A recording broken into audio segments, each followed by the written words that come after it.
안녕하십니까, 박사입니다. 최근 한국의 탄핵 정국에서는 부정선거에 대한 이야기가 맹위를 떨치고 있습니다. 그런데 사실과 다른 왜곡된 정보도 유포되고 있습니다. 2020년 민진당의 차ing원 후보가 이 연임에 성공한 것을 가지고 엉뚱하게 오해들을 하고 있습니다.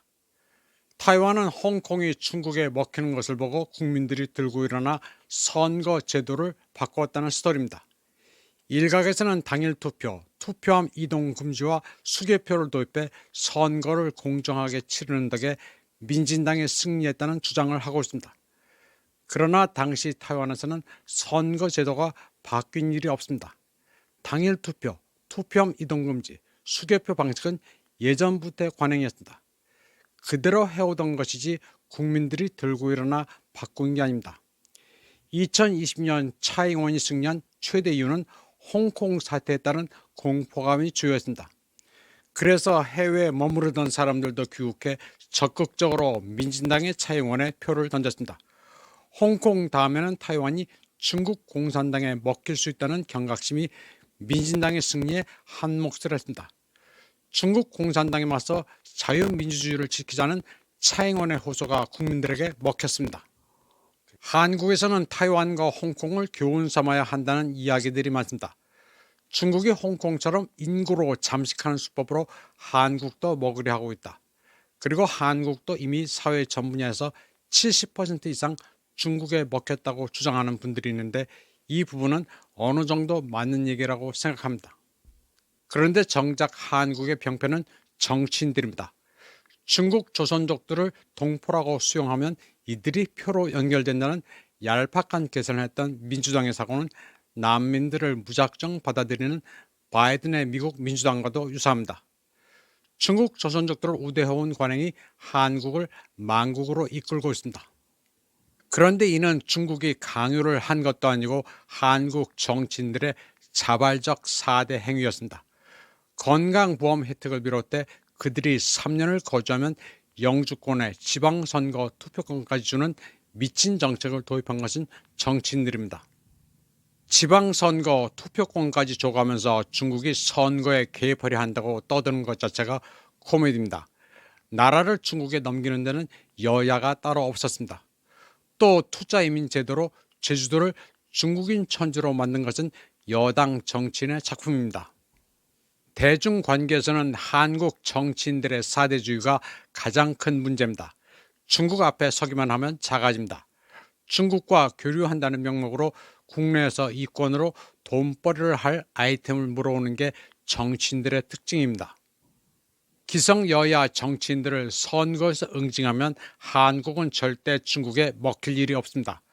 홍콩을 교훈 삼아야 한다면서 이를 마구 가져다 붙이는 것도 다시 생각해 볼 문제입니다. 표면적으로 보면 중국이 홍콩을 무단으로 병합한 것처럼 보이지만 역사적 맥락을 알 필요가 있습니다. 홍콩은 1842년 아편 전쟁의 결과로 영국의 식민지가 된 것입니다. 중국은 1997년 홍콩을 반환받아 특별 행정구를 설치하고 행정장관을 뒀습니다.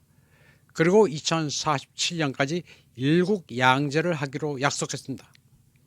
집단 서방의 시각에서 보면 2047년까지 한 국가 두 체제를 유지한다는 약속을 어긴 것이지만 중국은 아편 전쟁 자체가 중국을 침탈한 지국주의 야심으로 보고 있습니다. 따라서 홍콩 사태는 하루아피 홍콩의 주권을 회복하려는 중국의 결심과 이에 맞서는 친영 홍콩 시민의 충돌로 볼 수 있는 측면이 있습니다. 영국 식민지 지위가 2047년까지 지속되는 것을 중국으로서는 참을 수가 없었던 것입니다. 따라서 홍콩 다음에는 한국이라는 주장은 역사적 맥락에서 전혀 맞지 않습니다. 2020년 타이완 대선 직전에 일어났던 홍콩의 소요 사태는 한국인들이 모르는 또 다른 측면도 있습니다. 자유민주주의 대 공산 독재 체제의 충돌 같지만 또 다른 이면이 있습니다. 2022년 3월 2일자 중국 청년망을 보면 놀랍습니다. 중국은 홍콩 소요 사태를 집단 서방이 후원해온 색깔혁명으로 보고 있습니다. 2022년 3월 2일이면 우크라이나 특수군사작전이 시작된 직후입니다. 중국 청년부는 우크라이나 네오나치 단체 아조프가 2019년 홍콩에 마술을 뻗쳤다고 보도했습니다. 중국 청년망은 중국과 우크라이나가 영토를 접한 이웃나라도 아니고 교류도 밀접하지 않지만 2019년 아조프 대원들이 우크라이나에서 7,000km나 떨어져 있는 홍콩에 출몰했다고 전했습니다. 홍콩에 등장해 시위 현장에서 기념사진을 찍은 아조프 대원은 신원도 특정됩니다. 세르히 필리모노프란 이 아조프 대원은 나름 베테랑인데 소셜미디어에 사진을 올리면서 홍콩을 응원한다고 했습니다. 아조프가 왜 홍콩과 함께 한다는 것인지 소름이 끼치는 일입니다. 중국 청년부는 또 2019년 아조프 대원들이 검은 옷을 입은 시위대와 홍콩 이공대 앞에서 찍은 사진도 게재했습니다. 홍콩 이공대는 시위가 아주 격렬했던 장소입니다. 중국 청년부는 우크라이나 마이단 폭동의 수욕으로 미국의 자금준을 받아 반러시아에 주축이 된 아조프가 홍콩에 건너가 그들의 체제 전복 경험을 전수해 주려 했다고 분석했습니다. 그러면서 모든 게 어느 특정 국가의 사주를 받은 것이라고 말했습니다. 물론 그 특정 국가가 어느 나라인지는 말하지 않았지만 추측이 가능합니다. 이 매체는 또 2021년 5월 23일 벨로루시 민스크 공항에서 26세 아조프 대원이 체포된 사건도 보도했습니다.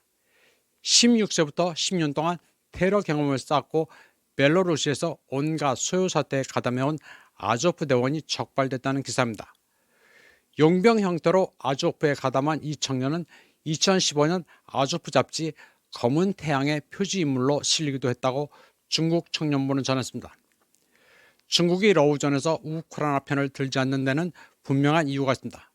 우크라이나, 벨로루시도 모자라 홍콩에서까지 체제 전복에 가담했기 때문입니다. 중국 청년부는 또 2019년 홍콩 사태 당시 홍콩도 2013년 우크라이나 마이단 폭동처럼 좋은 결과가 있었으면 좋겠다면서 울먹이는 한 여성의 BBC 인터뷰도 게재했습니다. 그러면서 이는 우크라이나 아조프 선전에 순회된 황당무계한 언사라고 지적했습니다. 2019년 홍콩 시민들은 성조기를 들고 미국의 도움을 호소했습니다. 미국 국가를 부르며 도널드 트럼프 사진을 들면서까지 미국의 개입을 호소했지만 허사였습니다. 이번 방송은 여기까지 하겠습니다. 시청해주신 여러분 감사합니다.